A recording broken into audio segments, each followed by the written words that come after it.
صدقہ ہے. صدقہ یہ زکوٰۃ کے علاوہ ہے. اللہ تعالیٰ کو وہ آدمی بہت ہی محبوب ہے جو اللہ کی مخلوق کا خیال کرے.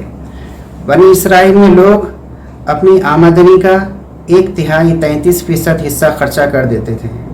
تو ہم لوگ بھی اس بات کی عادت ڈالیں کہ ہم لوگ روزانہ اپنی آمدنی کا 3%، 5%، 10%، آپ سے جتنا زیادہ ہو سکتا ہے اتنا زیادہ غریب لوگوں کے اوپر خرچ کریں.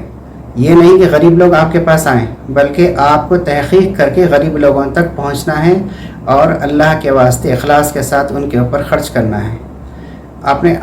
کیونکہ یہ جو مال ہے وہ آپ کا نہیں ہے، بلکہ اللہ کا فضل ہے، اللہ کی رحمت ہے، اللہ کی برکت ہے جو آپ کو امانت کے طور پر اللہ تعالیٰ نے دی ہے.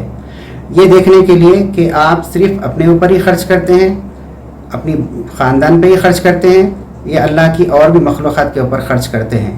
اللہ تعالیٰ اس بندے سے بے حد خوش ہوتے ہیں جو اپنا مال اپنا نہ سمجھتے ہوئے دوسروں کے اوپر خرچ کرے.